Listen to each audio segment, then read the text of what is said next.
It's now time for What's Up Asheville, sponsored by the City of Asheville, with the host, Mr. Sam Parada, and here he is. Hello Asheville, welcome to What's Up Asheville here on WRES 100.7 FM. I'm your host Sam Parada, Communication Specialist for the City of Asheville, and today's guests are Lindsay. I knew this was gonna happen. I forgot your last name, and I'm so sorry. I made this rule today, like 10 minutes ago. Lindsay is our budget manager for the city, and Tony McDowell, I remember that one, finance director for the city. How are you both today? Hey, good to be here. Thanks. And my last name is Spangler, for the record. Yes, so easy to remember. My bad.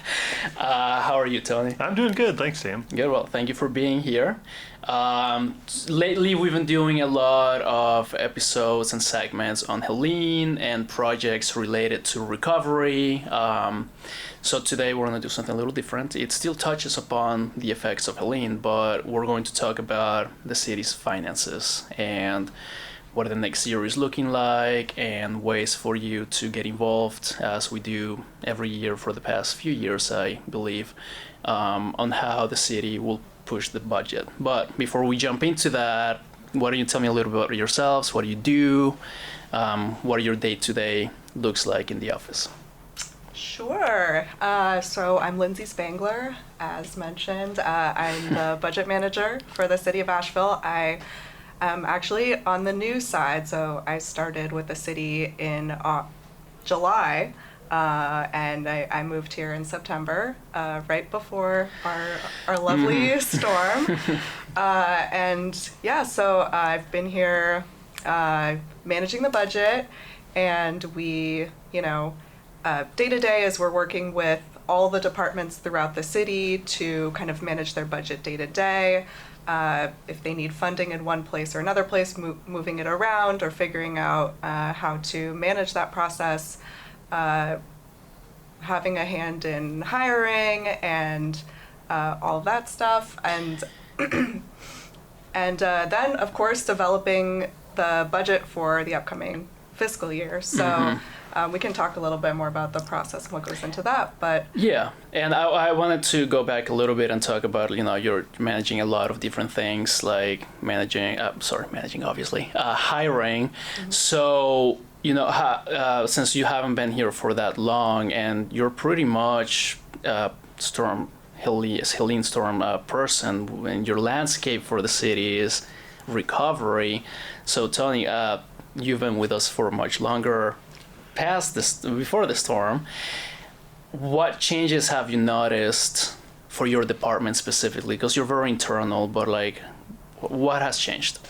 Yeah, and I was going to say, I'm kind of the opposite of Lindsay. I've been here 26 and a half years now. Oh my God. I've been here a long time, and I was in her role for about 15 years before I became the finance director. But, like you said, we're an internal service department, and so, in the immediate aftermath of Helene, for us, it was just really kind of a matter of figuring out how we're going to work those first few weeks after the storm with, no communications and no water and all those kinds of things. But since then, it's been like 100 miles an hour for us because, we're dealing with a lot of the FEMA recovery process and making sure we get dollars in and making sure we go through all the steps that we need to obligate or make sure the money's obligated in a way that we get as much money back from FEMA as we can. And we actually are just getting a couple of new positions added to our department to help with that. So we're getting ready to start the hiring process for that pretty soon. So. And do you also manage things like the CDBG funding that is coming in hopefully sometime soon? Yeah, actually those are through our community and economic development department. So they're kind of the primary managers of those dollars, but we kind of, assist from the financial side. Okay. So you're basically touching every single aspect of the city throughout this recovery phase as well. Pretty much, yeah. So looking at the fiscal year 2026 that's coming up, how's the landscape? well, it's tight. So obviously, immediately after the storm, we faced a lot of loss in revenue because we lost tourism to the city, of course, Helene happening right before our biggest boost in tourism for the year. And so there was a lot of immediate loss of revenue that we need to fund what we're doing in the city. And although since then, we've been on the upward trajectory, we're recovering as best as we can. People are starting to come visit. There's just still a lot of uncertainty for next year. And so, in developing the budget for next year, we're trying as best as possible to be optimistic, but also be a little bit conservative in the way that we're planning for what could happen. Yeah, and thank you for touching up on that. How does the budget work? Or if you can explain that process to me or to someone who doesn't really know what that means for the city or for a local government agency to have a budget, what does that mean? Yeah, and I can go through that if you want me to. So so here in North Carolina, all local governments, cities and counties have to adopt a balanced budget each year by June 30th. And so there's a process that we go through that really lasts about 6 months or so to kind of put that budget together. We have to present a proposed budget to City Council by the end of May, which we actually did last night. City manager's proposed budget was presented, and then we'll have a public hearing on that budget in a couple weeks. And again, that's a state statute requirement as well. And then we'll adopt the budget after that. And I guess kind of the key thing to know is it has to be balanced. So we have to adopt a budget where revenues and expenses are equal. And that's really kind of what we've been working on for the last 6+ months or so. And like Lindsay said, it's been challenging this year. Challenging every year because this year even more so. Yeah, we never have enough revenue to do all the things we want to do. But this year's been especially challenging. And like Lindsay said, we're seeing things improve, but there's still going to be challenges moving forward. Property taxes is one of our biggest revenue sources, and we actually are, for the first time that I can remember, actually seeing our property tax base decrease a little bit because of some of the losses in commercial businesses and stuff like that along the river. And so that's proving very challenging next year with our revenue picture. Yeah, so obviously we don't want to see our taxes go up ever. But it's part of the process where we get money for projects. And so each department has to come to you and do they tell you, hey, these are the list of projects I want to do? How much money are we allowed this year, pretty much? Yeah, so that is usually the process that we go through. So this year it's a little different, obviously. And so we have really tried as best as possible to keep a lean budget because of this revenue loss that Tony was mentioning. So we worked with departments. So the first step in the process of developing the budget is figuring out how much money it takes to just continue business as usual, providing the same level of services to the community as currently exist. And so that process we went through with every department, and we tried really hard to keep costs just flat. So, obviously, even if you're keeping the same level of services, there could be, this contractor needs a little bit more money for their work this year, they're increasing their prices, or these supplies cost more because of inflation or whatever. So there's always going to be a little bit of increase, but we worked with every department to really cut here and there so that we could overall keep each department's budget flat. Yeah, we have felt it. Yeah. I'm sure everyone in the city working right now is like, man, they cut whatever. But we need to, because otherwise we'd have to lay off people, because otherwise we can't function as an organization. Yeah, and that was one of the goals, or one of the things we heard from the city manager, immediately as we started going through this process, was she didn't want to do any layoffs this year. And so we've really tried to focus those budget reductions on kind of one-time things like training and travel reductions, and we've slowed down hiring just a little bit to keep some positions vacant and that kind of stuff. So yeah, but that was one of the first things I think I heard her say was, we want to do this without any layoffs to city staff. Well, we appreciate you for not having to push that, because it would have been really the wrong time for that. And then so when you're talking about basic services, we're talking things like, for example, stormwater, parking services, things like that. So those are the basic services that you would expect to see year by year by year. And then on the other hand, where it starts to get more difficult, I would imagine, is things like new projects, planning, construction, things of the sort, events. So what can you tell me about those as we stand in this moment? Yeah, so the budget this year doesn't include much that's new, and that is by design. We really message to all departments that this is a difficult year, and so we're going to keep our services the same and not take this year to try to increase our services to people. And that was really hard, but I think it's necessary given what we're seeing. Hopefully this is temporary, and in future years we can kind of discuss and have another conversation, but for now we're trying to be as lean as possible. Yeah, and to, maybe the budget is not allowing for new projects, but we do have outside money coming in to compensate for those. And maybe it's not about repairing a sidewalk, but it's more about rebuilding a whole stretch of land that was impacted by Helene. Mm-hmm. Right, and all those need to be one-time things, right? Because it's a big, if you're talking about the money that we're getting from the Community Development Block Grant Program, CDBG-DR, yeah, that we have money for that, it's great, but it really needs to go towards one-time things because it is a one-time funding source, and it will.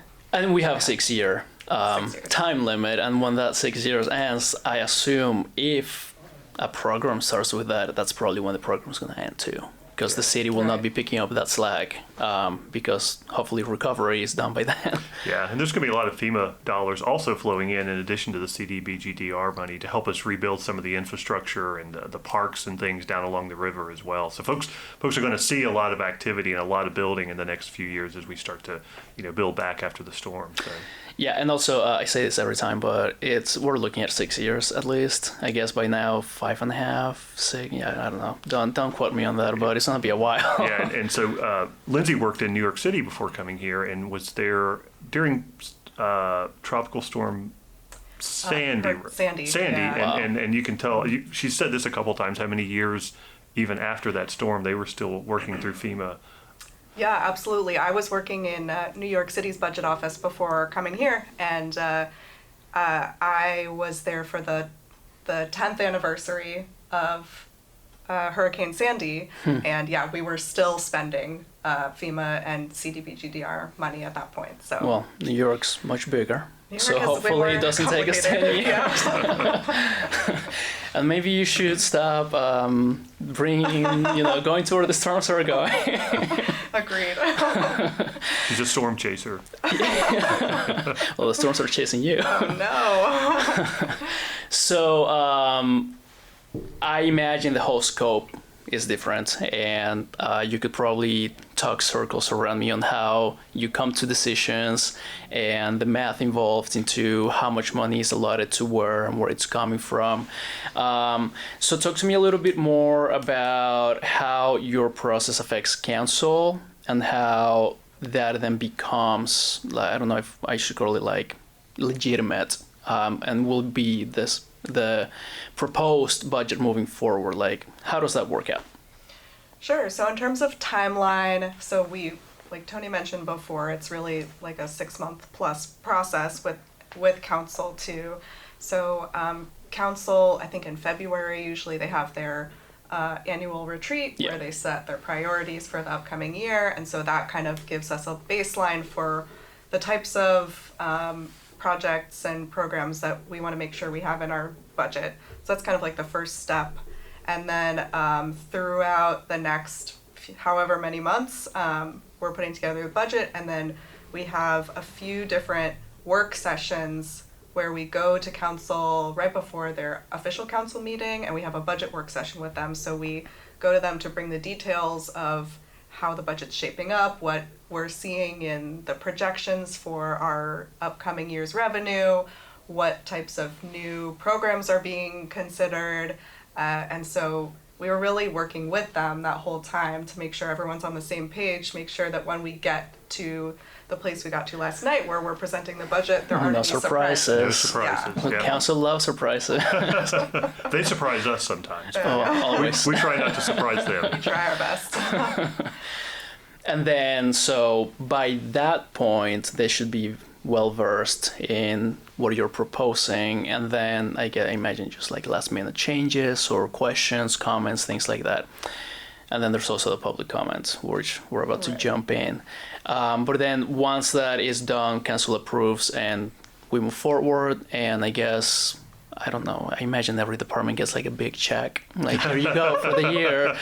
It's like a photo picture. Let's do that. And we take a few months off, and then we'll come back down. Yeah, I was gonna say, what do you guys do for the rest of the 6 months that you're not proposing the budget? Well, there's a lot we do during what we call the off season. It feels like the off season is much shorter now than it used to be when I first started doing this long ago. So. Yeah, and there's always process improvements that you can make, and yeah. So this was a joke Yeah. question. We're not gonna be jumping into this. Okay, so let's jump into the meat of the conversation right now, which is public comments. Do you know how long, because I already forgot, how long has public comment for the budget has been taking place? So that's a great question. So like I said, the state requires us to have one public hearing on the budget. And that happens after we present the proposed budget. So that's what's coming up in a couple weeks. And folks can come and comment. I think it's 3 minutes they get, and Maggie, our city clerk, will gavel you down. Yep. Or She bell has the will go little off. bell. Yeah. But one of the things we've done the last, 3 or 4 years is try to get more public engagement and more public input around the budget. And so we actually had a public comment session on the budget back in February as well. And that's really designed to kind of give folks an opportunity to get some input, or give some input earlier in the process before we start the meetings with city council and the work sessions and such. And I think we had 5 people or so, I think, that showed up this year for the public comment session back in February. We also, Cape did a survey. I think we had about 6,900 folks who responded to the Helene survey, and so we got some good input through that as well. I was just going to ask. You're jumping right into it. So the city budget this year will not include a lot of new projects, things like that. I feel like that's usually what people are interested in, like what is the city going to do with this money outside of, day-to-day operations. At the same time, we have the unmet need assessment survey we did back in February, and that helps us get an idea of what recovery looks like for people. So you're using that survey as well to help out your work. Yeah. Yeah, and I think you'll see that in the significant investments that we're making in our water infrastructure. I think that was unsurprisingly, one of the main things that came out of that survey is that people really want our water infrastructure to be working for them in however that needs to happen. And so we worked with council to approve a fee increase to the water fees that was approved at one of their meetings in May, and that wasn't actually due to Helene. It was a pre-planned fee increase that was discussed with council before Helene, but it does kind of allow us to invest more in the water system, make sure that we can do all the capital upgrades we need and just the day-to-day maintenance to make sure everything is running smoothly.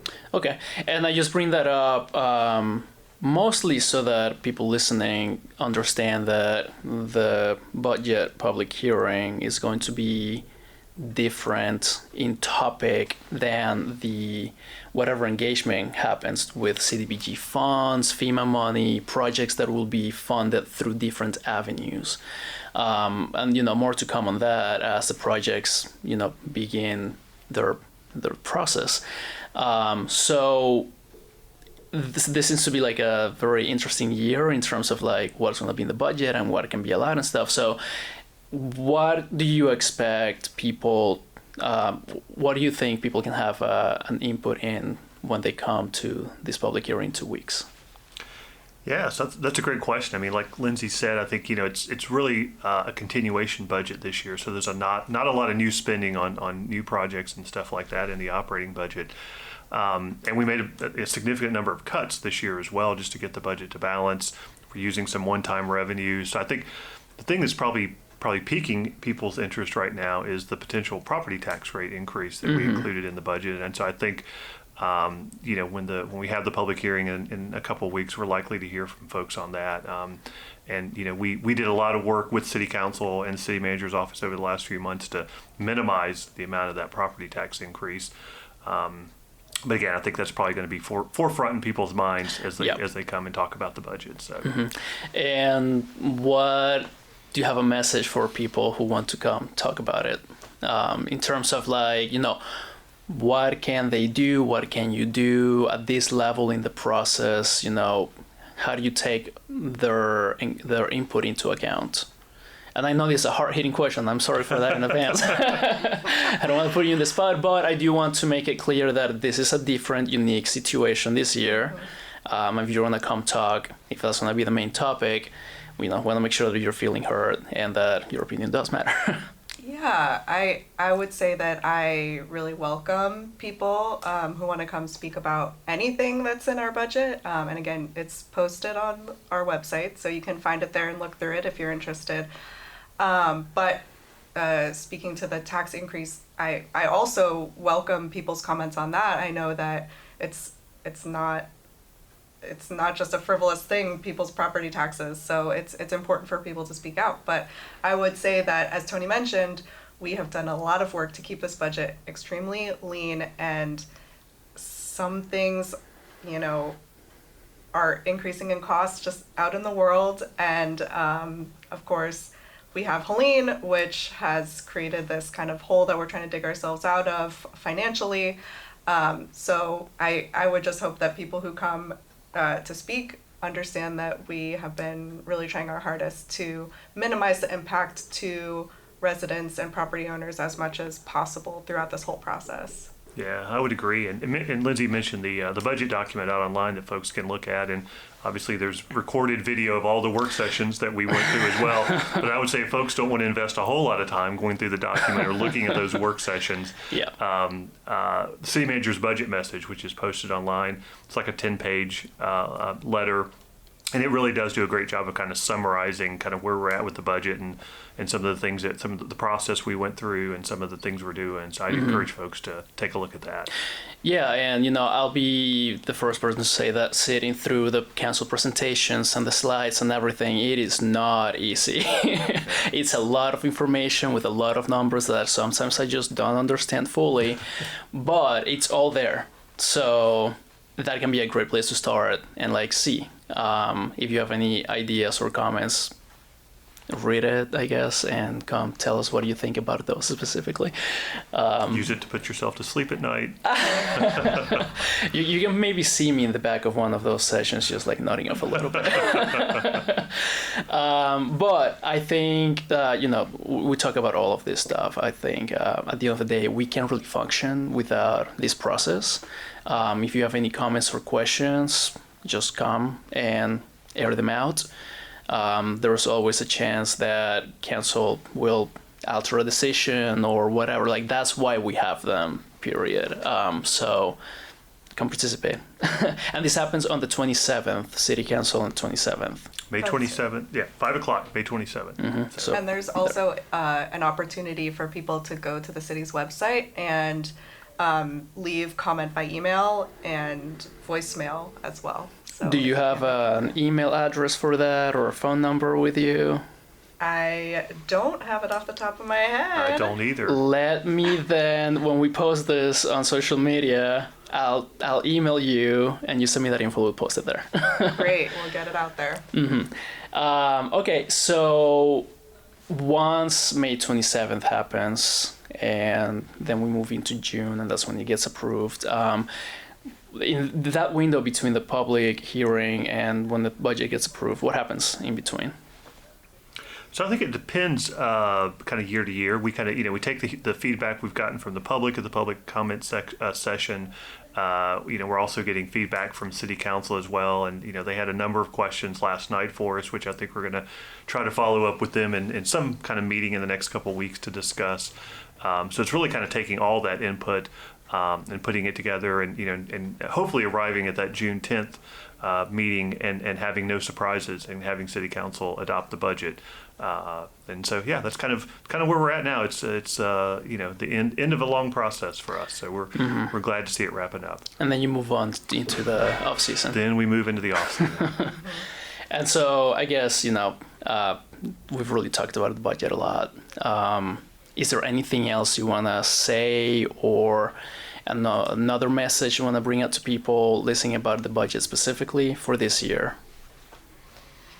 I guess I would just say, as someone who's new to the city, both living here and working here for city government, it's been pretty amazing to see what has happened within the past few months. I moved here right before the storm, and just kind of immediately saw everyone who works for city government just really just jump into action so quickly and get all of this work done, and like start to do things that nobody had ever thought about doing before, and getting a lot of things done very quickly. And so I guess I just want to express gratitude to the entire city workers, but also everyone else in the community, for the way that we've all reacted to this storm. And I hope that we have many more budgets to come that are more where we can really like continue to let the city shine. Yeah, well said. I like that message at the end. And yeah, it was wild. I think you are my second guest that moved here shortly before the storm or during it. So, welcome. Hopefully the rest of your stay with us will not be as crazy. Well, we did have that earthquake last week, so never say never. I don't think I even felt it. I didn't either. My neighbors did, but I didn't feel it. So. Oh, I felt it. Mm-hmm. Oh, you see, you're bringing in the storms, the disasters, the fires. Oh my gosh. Well, so give me a super quick snippet on like what happens during the off season. What do you guys do? Because I know it's not just going to the office and taking naps as much as we would love to do that. No, well, I have a lot of plans for this summer. We are currently down one budget analyst, so I'll be trying to hire, trying to put in place a lot of training information to make sure that whoever comes on board and whoever should happen to join our team in the future can just be prepared with, everything they need to do. And of course, the money still needs to be dealt with on a day-to-day basis. So we're constantly meeting with departments. We meet with them at least once a month and are like, in constant communication with them anytime they need something. Or So a lot of like disaster mitigation within your department. Yeah, for sure. And for finance as a whole, we shift gears from the budget process, which has been the first 6 months of the calendar year, and then we have what's called our external audit the second half of the year. So we have our fiscal year finishes for last year. We have auditors who come in, look at our books, and make sure everything was done as it should be. And so that's kind of the next big project for the finance department as a whole. So that's kind of cooking the books. No, that's where I spend my time the next 6 months. So. Good, because that is what we need to do as a local agency. Absolutely.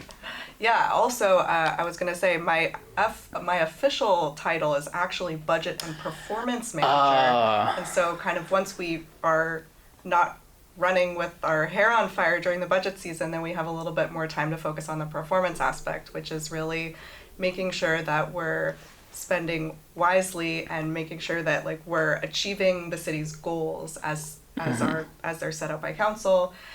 So really kind of trying to get that process up and running too. Yeah, so you're pretty much, I guess, you're meeting with departments too and going over how to spend the money, what limitations there are, like make sure that it's being spent well, et cetera, et cetera. Yeah, trying to make sure we have like some performance metrics in place to make sure that we're like actually reaching a goal and not just kind of like going along with whatever's in place.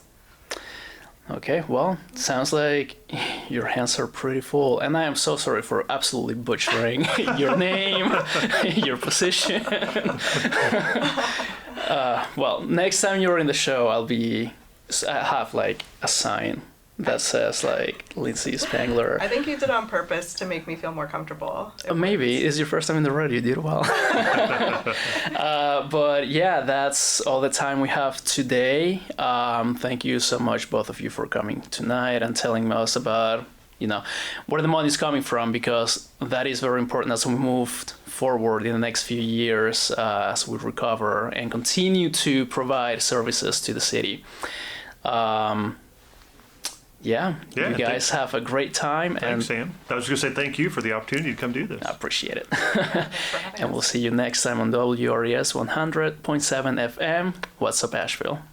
You've been listening to What's Up Asheville, sponsored by the City of Asheville in collaboration with WRS 100.7 FM. This program will re-air every Monday, Wednesday, and Friday at 12:30. Thank you for listening.